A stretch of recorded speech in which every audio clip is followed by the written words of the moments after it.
Estamos en el capítulo 9 de Apocalipsis. Hemos pasado ya por algunos capítulos pues bastante intensos y la cosa va a ir todavía siendo cada vez más intensa. Entonces el capítulo 9 presenta las trompetas en el juicio de Dios. Estamos a partir de la quinta trompeta. ¿De qué estamos hablando? Bueno, si tú vienes por primera vez o nos estás sintonizando y nunca antes habías pues conectado con nosotros ni sabes lo que está sucediendo, en este estudio verso a verso de la Biblia llegamos al libro de Apocalipsis después de terminar el Nuevo Testamento, y el libro de Apocalipsis tiene como propósito no el revelar temas así como que interesantes o satisfacer el morbo que pudiera haber en nosotros respecto al fin del mundo, cosas por el estilo. En el capítulo 1, versículo 1, las primeras palabras revelan el tema del libro y el propósito del libro, que es la revelación, dice, de Jesucristo. Apocalipsis 1:1 es el tema y el propósito central de estudiar esta increíble carta o libro de Apocalipsis.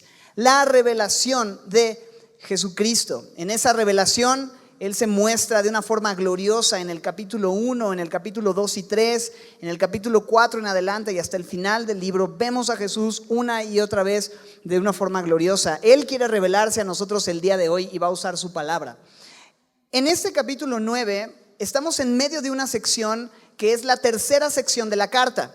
La carta la podemos bien dividir en tres partes. En el capítulo 1, verso 19, en base a lo que Jesús le dice a Juan, el apóstol, como autor de esta carta, como la pluma de Dios para escribir el mensaje y la profecía de Apocalipsis, Él le dice tres cosas. Escribe las cosas que has visto.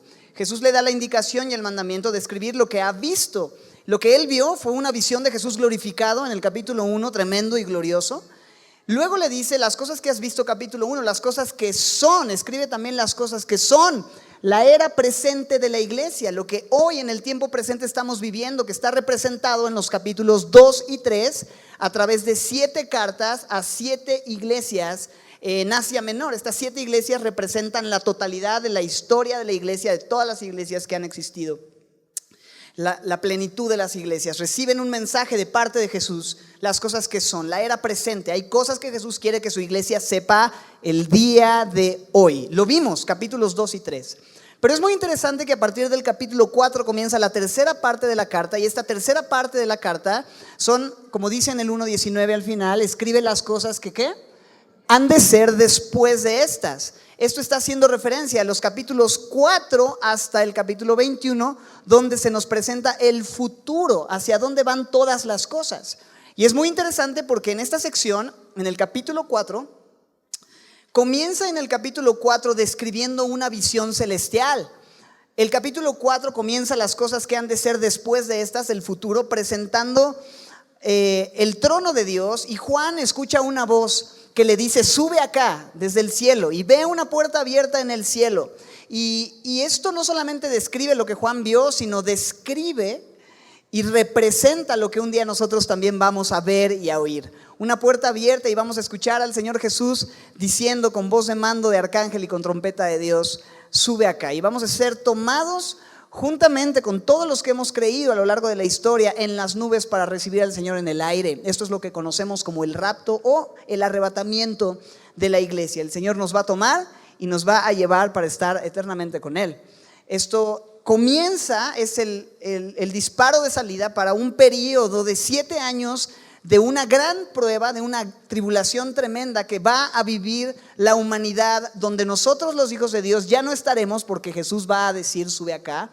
Vamos a estar en su presencia, vamos a adorarle frente al trono. Hay una descripción de este momento de adoración hacia el futuro en los capítulos 4 y 5, pero en la tierra van a estar sucediendo ciertas cosas a partir de ese momento. Van a comenzar estos años de prueba, de tribulación, y en los capítulos 6 en adelante se describe cómo será.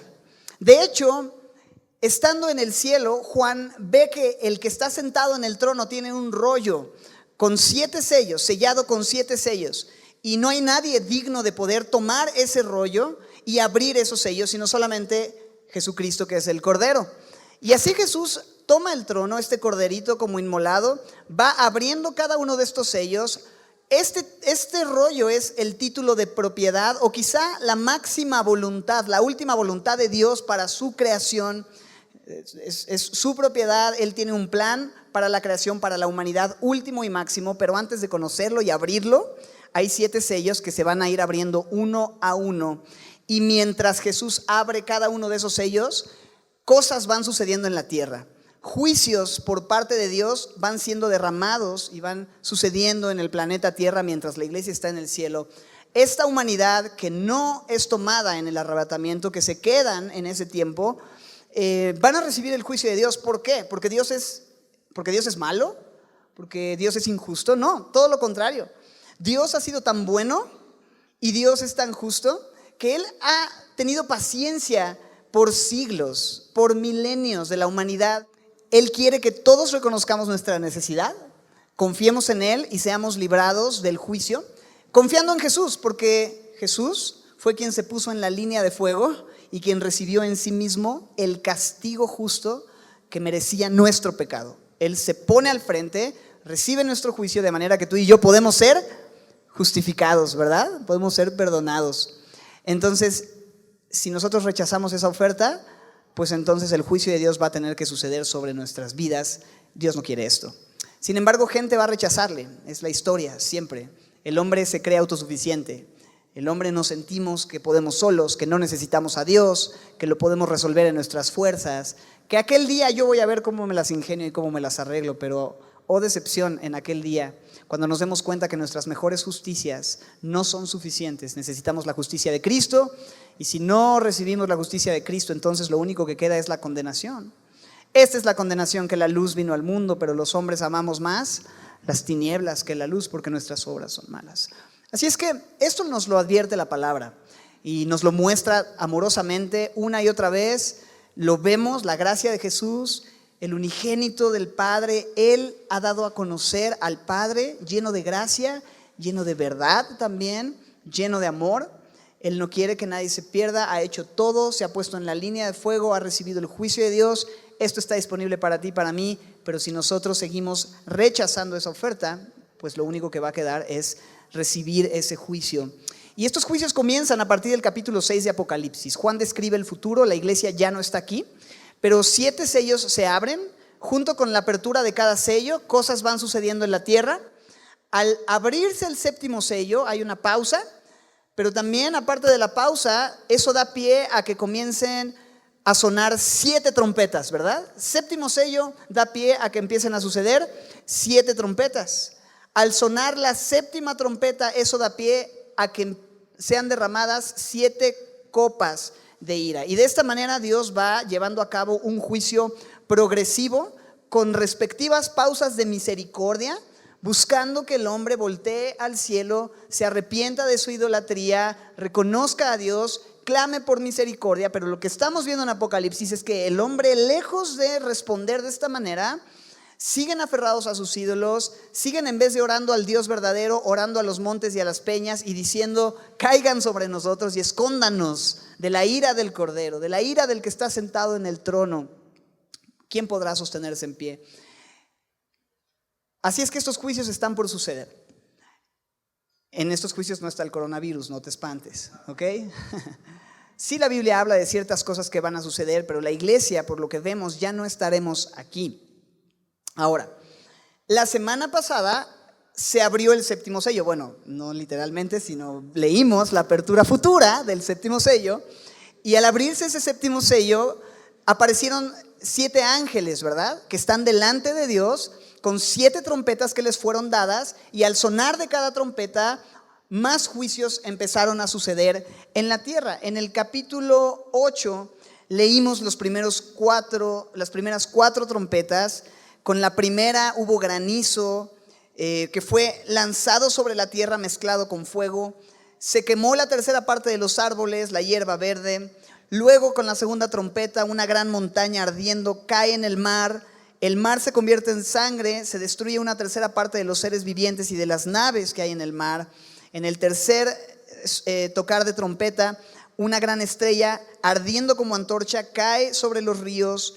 El nombre de la estrella es Ajenjo, amargura, y esto envenena las aguas de manera que trae muerte a muchas personas por el envenenamiento de las aguas amargas.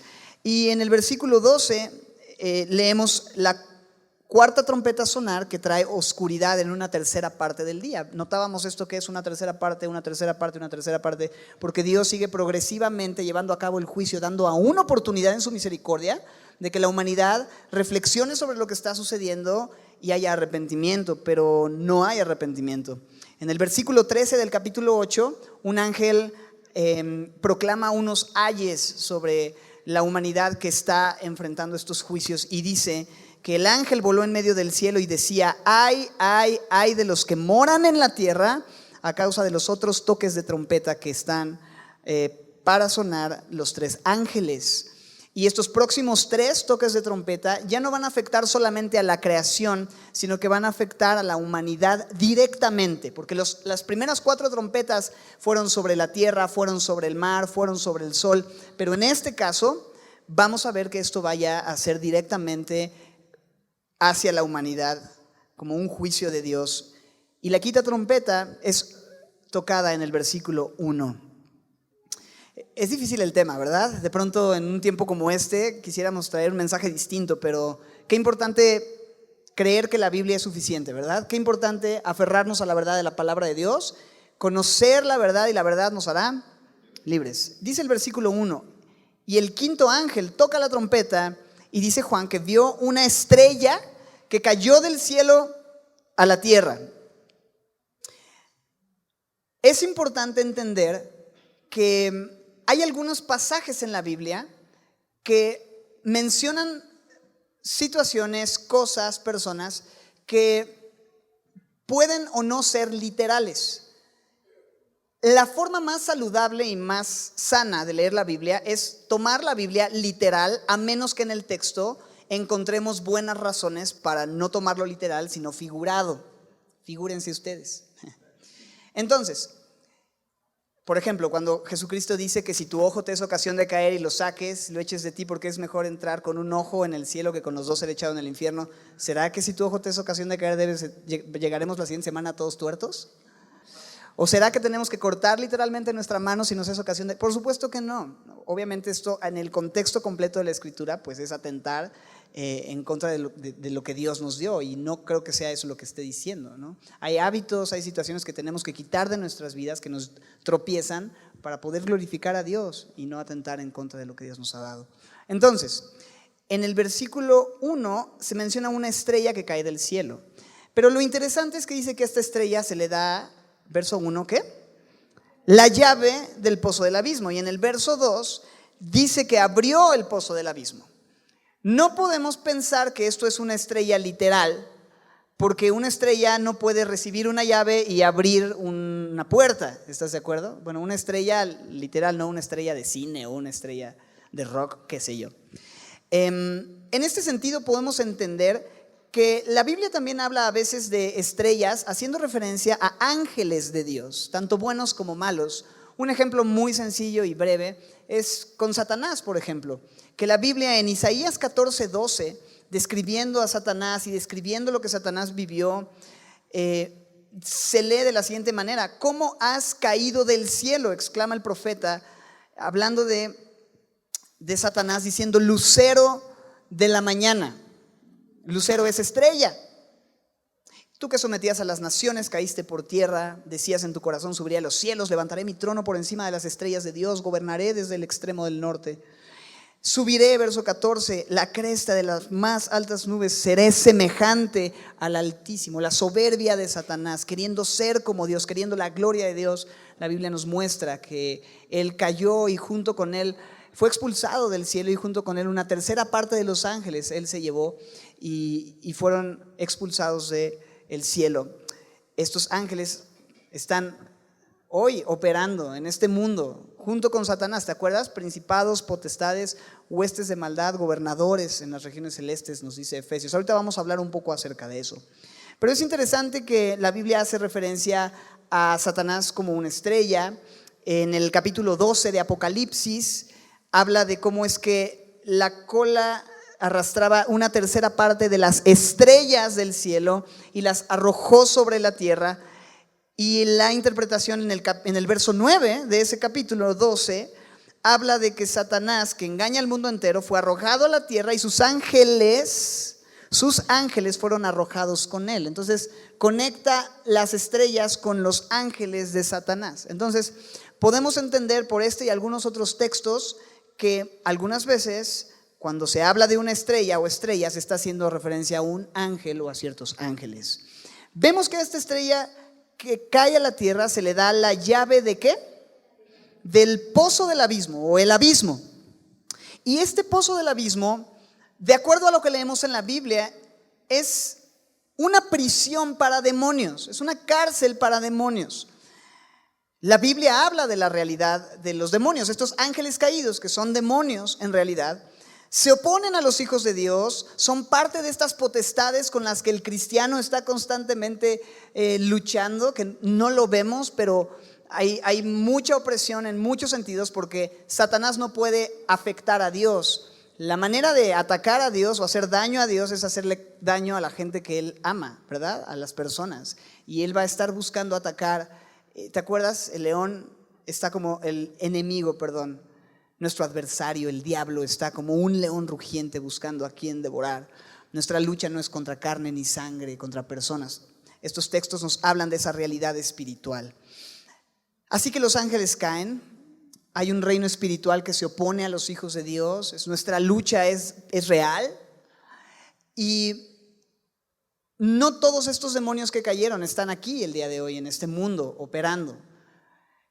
Tampoco es que están en el infierno como tal, eso se va a inaugurar hasta después de Apocalipsis 20.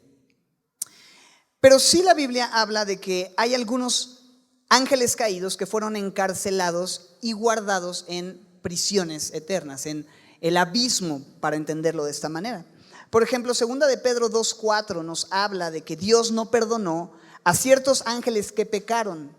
¿Cuándo pecaron? Bueno, esto bien puede ser una referencia a seguir a Satanás desde que fue expulsado del cielo, pero también a Génesis capítulo 6, que no vamos a tocar el tema por razón de tiempo y del tema, pero hay alguna situación que sucede donde los ángeles pecan y dice que Dios los arroja al infierno. Ahora, no está hablando de este lago de fuego aún, sino de estas prisiones de oscuridad. Dice ahí, los entregó a prisiones de oscuridad, este pozo del abismo. Dice, para ser reservados, ¿qué? Al juicio. Dios tiene todavía un juicio futuro que llevar a cabo y va a utilizar de estos seres para llevar a cabo ese juicio. Todo está controlado por Dios siempre. Judas capítulo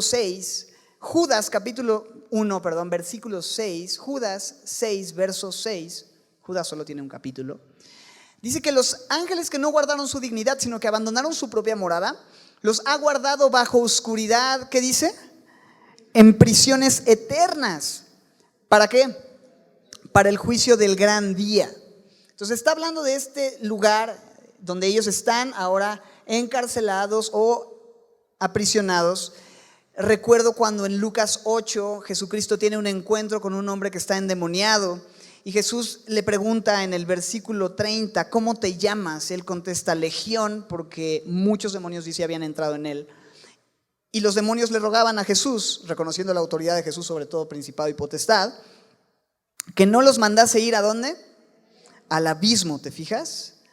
Al abismo, a ser encerrados con estos ángeles que cayeron. Ahora, Apocalipsis 20 es otra referencia al abismo en Apocalipsis. Solo que Apocalipsis 20 nos narra que habrá alguien que será encerrado en este pozo del abismo una vez que la tribulación termine. Cuando la tribulación termine, Jesucristo va a instaurar su reino en la tierra y durante 1000 años, el reino milenial, vamos a estar reinando con él, pero lo primero que él va a hacer al subir al trono es atar a Satanás y encerrarlo en este pozo del abismo. Dice en Apocalipsis 21 que un ángel descendió del cielo que tenía la llave del abismo, una gran cadena en la mano, prendió al dragón, la serpiente antigua, que es el diablo y Satanás, lo ató por 1000 años y, verso 3, ¿qué dice?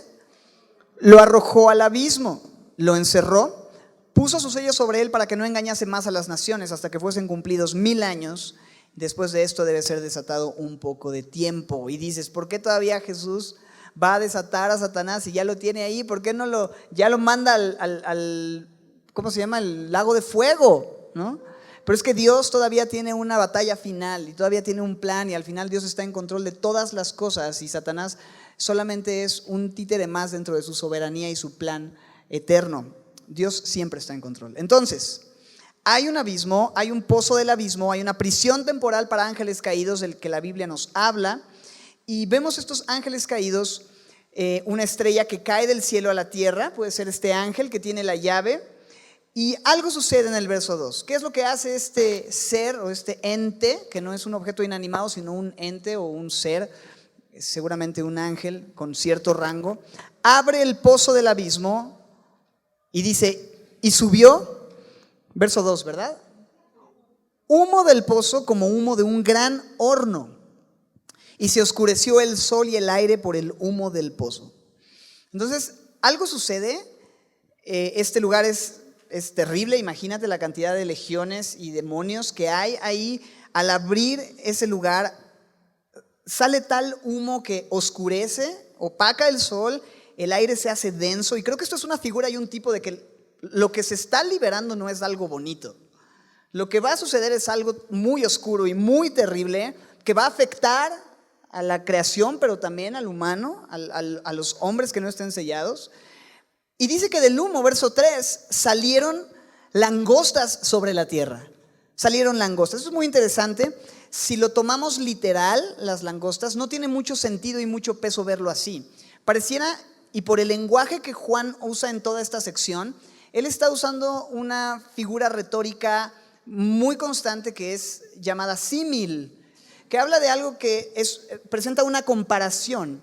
Por eso la frase es como o semejante a, se utiliza muchísimo. Entonces no debemos quizá tomar literal la idea de que son como estas langostas que pues se comen todas las plantas a su paso, sino que bien podríamos entender, y hay buen peso y fundamento para ver estas langostas como demonios, como espíritus, porque justamente salen ¿de dónde? Del pozo del abismo, y lo que precede es este humo, y entonces salen estas como langostas, que son siempre las langostas en el Antiguo Testamento, una muestra del juicio justo de Dios, pero salen sobre la tierra, y lo que vamos a ver también es que son entes inteligentes, ¿no?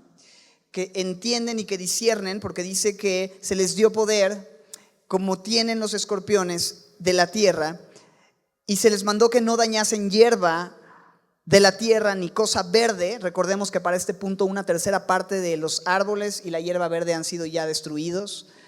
Dice que no tocasen cosa verde ni ningún árbol, sino solamente a los hombres que no tuviesen el sello de Dios en sus frentes. Entonces, estos seres no van a dañar la tierra, estas langostas no van a comer lo que esté verde a su paso, sino que van a dañar a los hombres.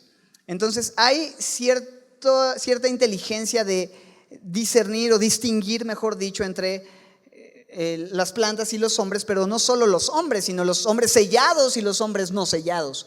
Así es que no pensamos que sean langostas literales, sino una vez más pareciera que tiene que ver con estos seres o entes, ángeles caídos que van a salir y van a atormentar, y tienen poder como para herir, como los tiene un escorpión, que trae con su herida pues un sufrimiento bastante intenso, un dolor bastante fuerte. Me llama la atención que dice que podían herir solamente a los que no estaban sellados, ¿verdad? ¿Ya hemos visto algunos sellados en el libro de Apocalipsis? Sí. ¿Quiénes habían sido sellados? Los 144,000 judíos evangelistas del capítulo 7, versos 3 y 4.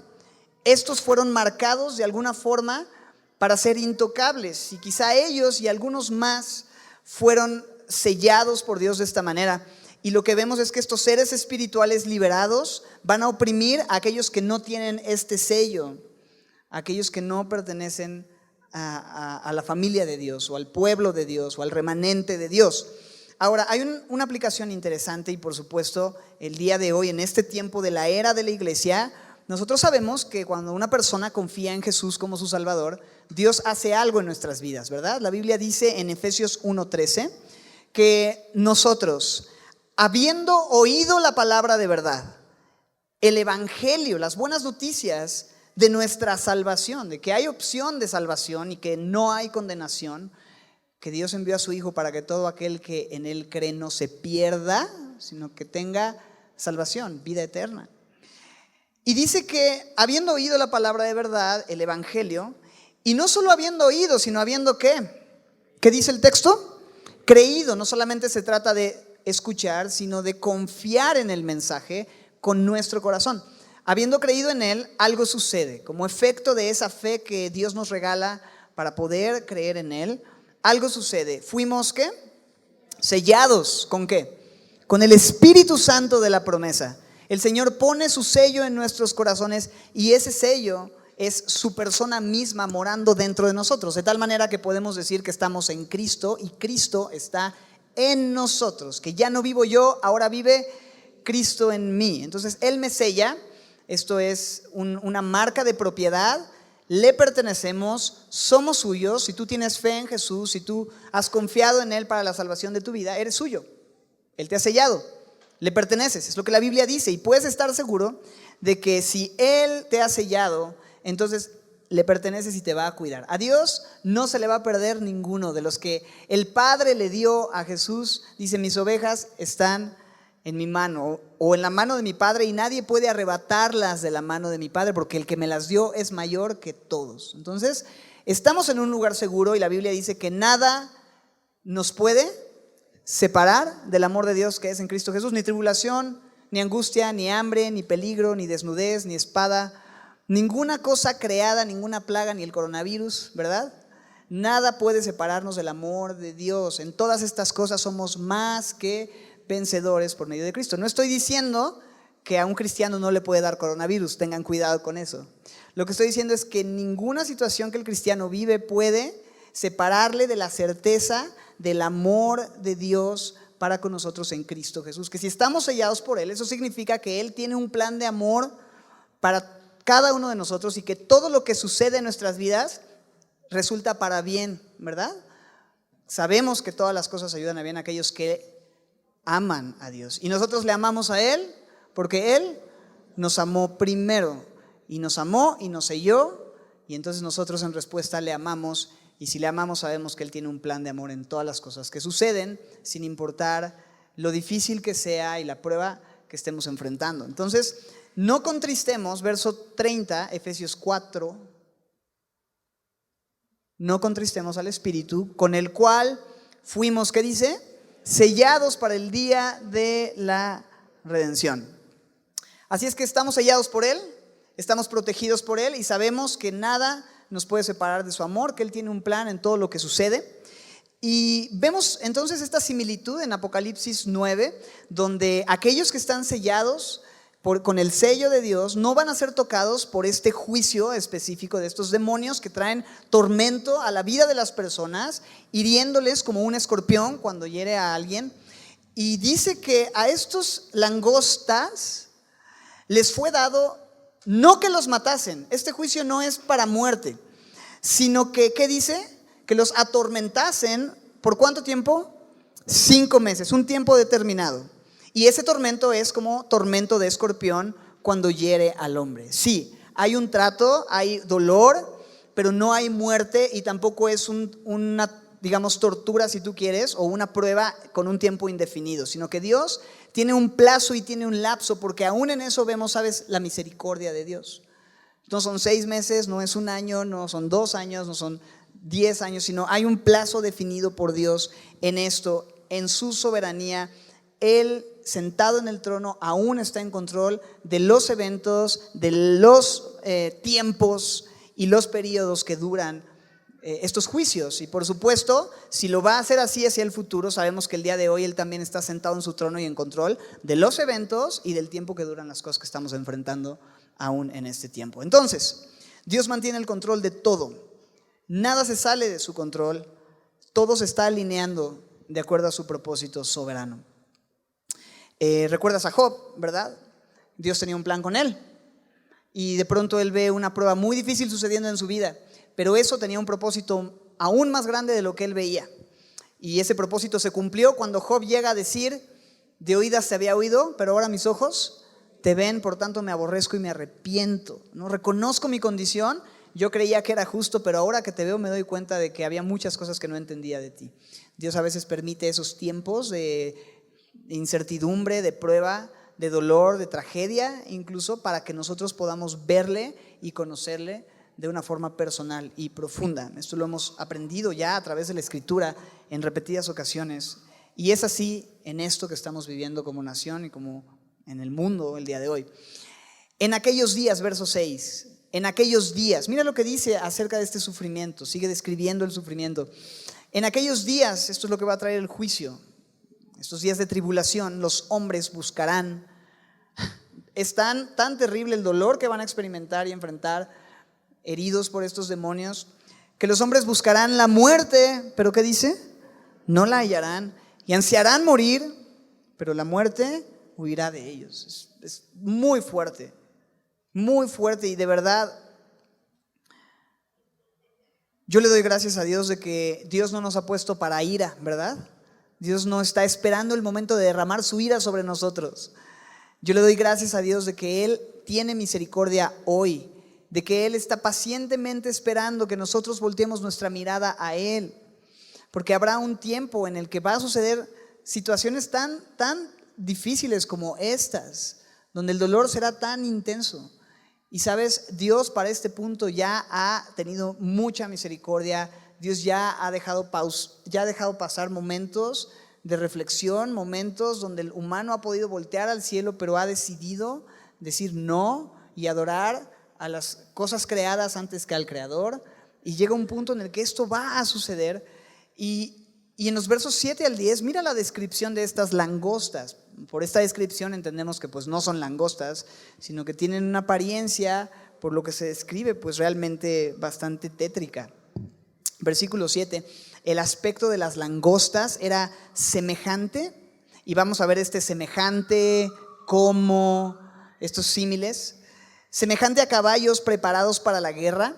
En las cabezas tenían como coronas de oro, sus caras eran como caras humanas, tenían cabello como cabello de mujer, sus dientes eran como de leones, tenían corazas como corazas de hierro, el ruido de sus alas eran como el estruendo de muchos carros, de caballos corriendo a la batalla, tenían colas como de escorpiones y también aguijones, y en sus colas tenían poder para dañar a los hombres durante 5 meses.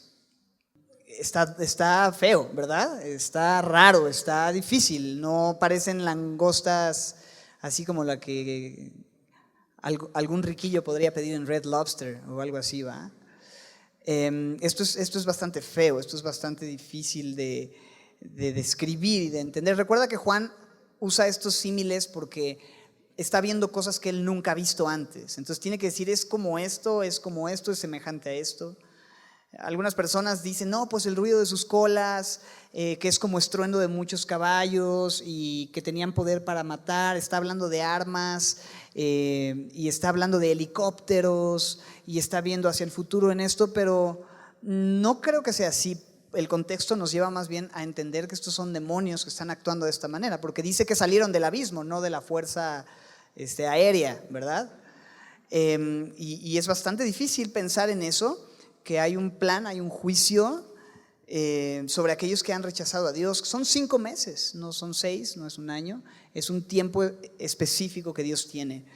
Y no solamente se describe su aspecto tan extraño, sino que habla de que tienen un líder. En el versículo 11 vemos su líder. Tienen por rey sobre ellos al ángel del abismo. Hay un ángel llamado el ángel del abismo que tiene un nombre en hebreo que es Abadón, y en griego es Apolión, y en español es destrucción. Eso es lo que significa literalmente Abadón y Apolión. Estas langostas tienen este rey. Otra razón más para entender que no está hablando de langostas literales, porque Proverbios 30:27 habla de que las langostas no tienen rey y van todas por cuadrillas, pero estas langostas sí tienen rey. Entonces está hablando de esto, del destructor, un ángel que es un ente, que es general, es un rey demonio, que está llevando a traer destrucción masiva a través de estos demonios que son desencarcelados o liberados para traer juicio. Debemos recordar cuando hablamos de la organización de los demonios, porque hay un rey demonio, hay jerarquías, hay cuadrillas, hay una organización militar, ¿no? Recordamos otra vez en Efesios 6:12 que nuestra lucha como creyentes, estamos en una lucha. La vida cristiana no es un campo de juegos, es un campo de batalla, y estamos enfrentando enemigos espirituales, y nos dice que no es contra carne y sangre, sino contra principados, potestades, gobernadores de las tinieblas de este siglo, huestes espirituales de maldad en las regiones celestes. Hay diferentes jerarquías.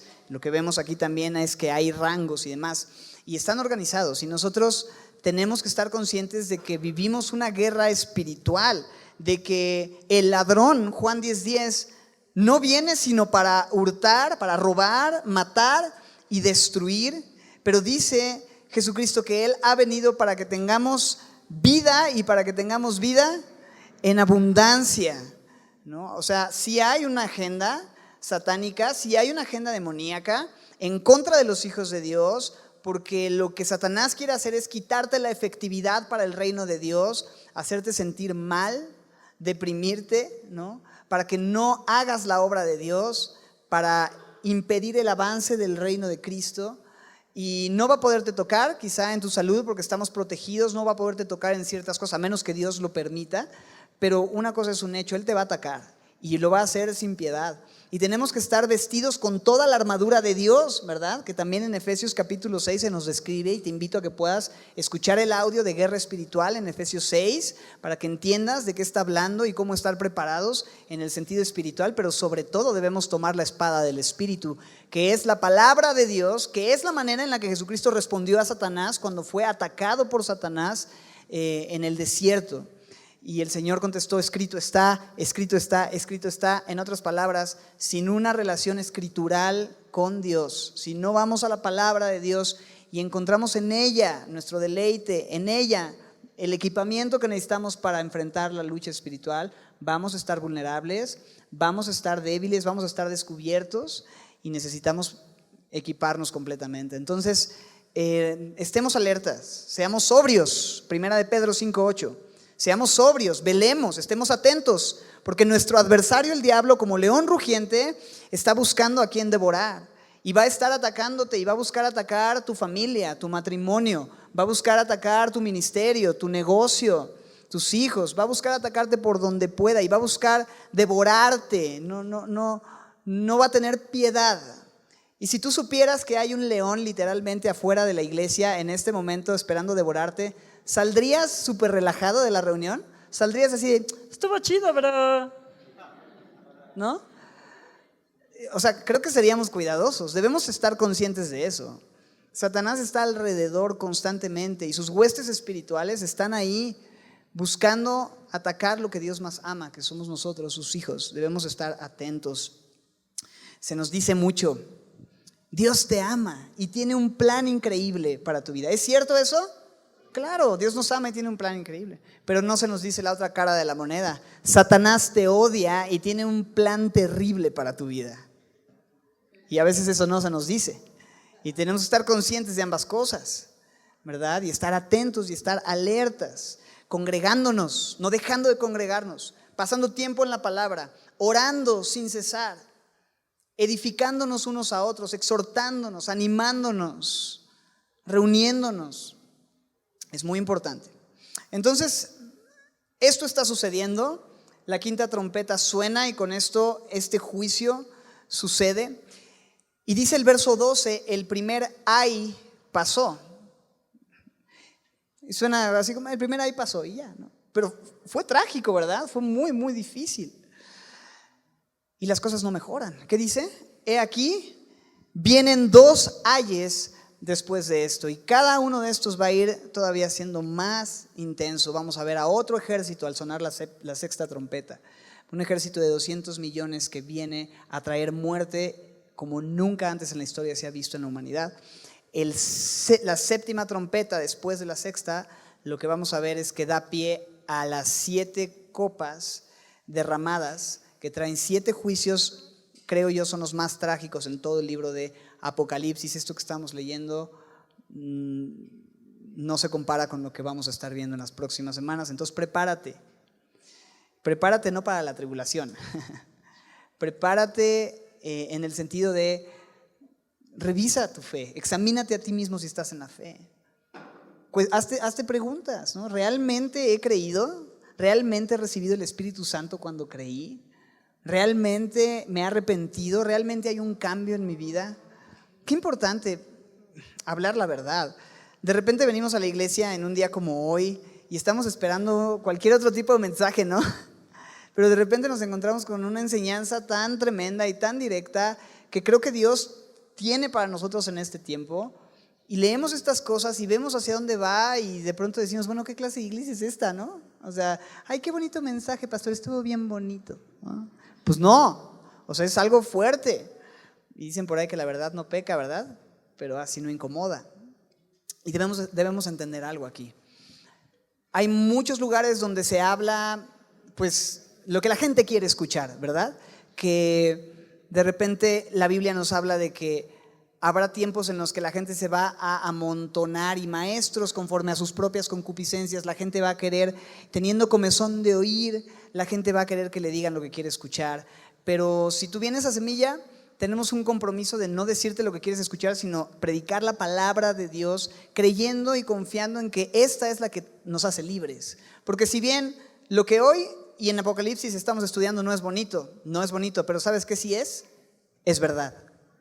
Y conoceremos la verdad y la verdad nos hará libres. Y el primer paso para poder disfrutar de esa libertad que Dios ha ofrecido es conocer la verdad. Y podemos conocer esa verdad que la palabra de Dios nos dice. Y tenemos que creerla y no tenemos que preocuparnos tampoco en un sentido de decir, uy, si venías con miedo del coronavirus, solo vas a tener peor miedo por los demonios, hijo, ¿no? No es esa la idea no es espantarte. No, la idea es que veamos lo que está sucediendo, lo que la Biblia dice, y podamos hacer lo que dice Proverbios 18:10. Dice Proverbios 18:10, torre fuerte es el nombre del Señor, a él correrá el justo y será levantado. Otra versión dice, el nombre del Señor es una torre poderosa a la que acuden los justos en busca de protección. Entonces necesitamos saber que sí, ciertamente va a haber juicio, pero hay protección. Y no solamente protección futura, sino que hoy, en este tiempo, lo que estamos viviendo, podemos ir al único refugio seguro, al único lugar de protección permanente que es Cristo Jesús.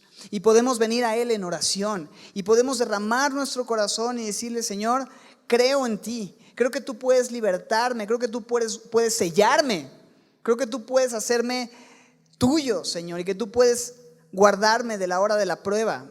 E incluso en este tiempo sé que tú tienes un plan para mí. Podemos venir a Él. Esto es increíble. Ninguna condenación hay para los que están en Cristo Jesús, los que han corrido a esa torre fuerte, los que han venido a Cristo Jesús. Sí, yo sé que el mensaje es fuerte y yo quisiera terminar y decirte, bueno, sí, pero todo va a estar bien bonito y todo va a ser color de rosa. Lo mejor está por venir, ¿no? Cuando de pronto veo que lo peor está por venir, ¿no? Pero lo mejor ya vino. Lo mejor ya vino y eso es Jesús, que vino al mundo para traer esperanza y para cargar nuestra deuda y llevar el justo juicio de Dios, para que no tengamos que enfrentar estos futuros juicios. ¿Crees esto? ¿Crees en Jesús? ¿Crees que Él pagó tu deuda? ¿Crees que Él puede guardarte? ¿Crees que Él te va a llevar y te va a guardar de la hora de la prueba? ¿Crees esto? Si no crees que Él es, dice Jesús mismo, en tus pecados vas a morir. Y nada habrá que nos libre del juicio si le hemos rechazado, pero hoy es el día de recibirle. Jesucristo dijo, si escuchas hoy mi voz, o Dios habla de esto, ¿no? Si escuchas hoy su voz, no endurezcas tu corazón. Esto es una cita en el libro de Hebreos. Si escuchas hoy su voz, no endurezcas tu corazón. Así es que ven a Él, abre tu corazón. No es una amenaza, todo lo que estamos viendo no es como el coronavirus, esto es lo que les tiene que llevar al arrepentimiento. No es esto. La bondad de Dios es la que nos lleva al arrepentimiento. ¿Creen que Dios es bueno? ¿Creen que Dios es paciente? ¿Creen que Dios es misericordioso? ¿Crees que Dios es amor? Yo lo creo. Y sabes que esa bondad tan grande que nos rebasa es la que nos hace decir: Señor, quiero estar contigo, quiero vivir pegado a ti, Señor, quiero esconderme y refugiarme en ti, porque no encuentro ningún otro lugar donde haya este cuidado, donde haya esta salvación, solo en ti, Señor. ¿Se lo podemos decir el día de hoy? ¿Tú eres nuestro refugio? Vamos a orar. Señor, gracias por tu amor, gracias por tu palabra, Señor, y permitirnos abrir la Biblia con esta libertad, poder entender que todo esto es real. Hay un reino espiritual, hay una guerra espiritual sucediendo en la que nos encontramos y no podemos bajar la guardia. Queremos estar bien preparados, conscientes, Señor, no ignorar las maquinaciones del enemigo, Señor, pero tampoco estar afanados ni reprendiendo ni preocupados por esto, sino enfocados en una cosa: conocerte, amarte, seguirte y estar en luz, Señor, porque las tinieblas no tienen poder contra la luz verdadera. Las tinieblas no prevalecen contra la luz, y si estamos en luz como tú estás en luz, Señor, tenemos comunión unos con otros y la sangre de tu Hijo Jesucristo nos limpia de todo pecado. Así que, Señor, venimos a la luz, venimos a ti, descansamos en ti, agradecemos el sello que has puesto en nuestros corazones del Espíritu Santo. Y, Señor, te damos gracias por permitirnos ver tu misericordia aún en estos tiempos de prueba, Señor, que vienen sobre el mundo y aún en el tiempo presente lo que estamos viviendo. Señor, gracias por la esperanza viva que tenemos en Jesús. Permítenos compartir tu amor, tu gracia, tu fidelidad y tu bondad con la gente que nos rodea y manifestar esta confianza que tenemos, porque tú eres el Dios de toda paz, que nos da una paz que sobrepasa todo entendimiento. Descansamos en ti, corremos a ti, tú eres nuestro refugio, nuestra torre fuerte. Te amamos, Señor. Haz tu obra en nosotros. En Cristo Jesús juntos decimos amén.